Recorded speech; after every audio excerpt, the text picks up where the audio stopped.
En 1998, des ouvriers sont en train de rénover le Reichstag à Berlin. C'est le cœur du pouvoir allemand. Soudain, l'un d'eux remarque quelque chose d'anormal dans un système de ventilation. Il se penche. Ce n'est pas un débris, ce n'est pas un animal, c'est un squelette humain.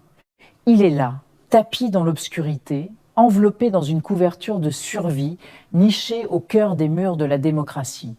Elle est là depuis des années, personne ne savait qu'il existait. Qui était-il? Un espion?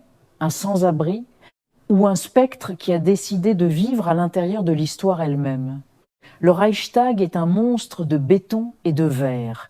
C'est un labyrinthe de 3000 pièces, de tunnels secrets et de conduits de ventilation si vastes qu'un homme pourrait s'y promener debout sans être vu.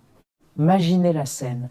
Un homme décide un jour de ne plus jamais sortir de ce bâtiment. Il n'a pas de maison, il dort sur les canalisations chaudes du chauffage central. Il se faufile dans les murs pendant que les députés votent à quelques mètres de lui. L'analyse du corps a révélé qu'il était probablement là depuis le milieu des années 80.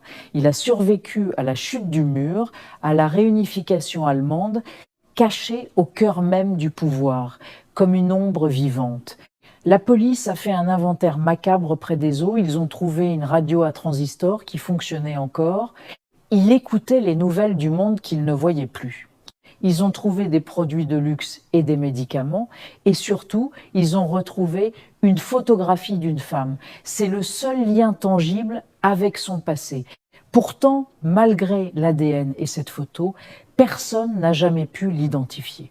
Jamais personne n'a porté plainte pour un disparu correspondant à son profil. C'est comme s'il était entré dans le Reichstag et s'était littéralement dissous dans la pierre. La théorie la plus évidente est l'espionnage. Berlin était la capitale des espions. Le Reichstag était un lieu stratégique, sur la frontière Est-Ouest. S'agit-il d'un espion soviétique ou américain qui aurait fini par être oublié par ses services? C'est plausible, mais pourquoi ne pas avoir prévu de sortie? Pourquoi ne pas avoir tenté de contacter son gouvernement? D'autres pensent à un sans-abri qui a trouvé le paradis, un endroit au chaud, sécurisé, avec de la nourriture volée dans les cafétérias du Parlement. Il a choisi l'isolement radical plutôt que la ville, une phobie sociale absolue. On ne connaîtra jamais son nom, on ne saura jamais ce qu'il a vu en presque 20 ans de cachette. Il est devenu une partie intégrante du bâtiment. Il a vécu et est mort dans l'ombre de la lumière démocratique. Le Reichstag a gardé son secret. Il est maintenant son squelette. Merci d'avoir regardé et n'oubliez pas de vous abonner pour d'autres histoires fascinantes.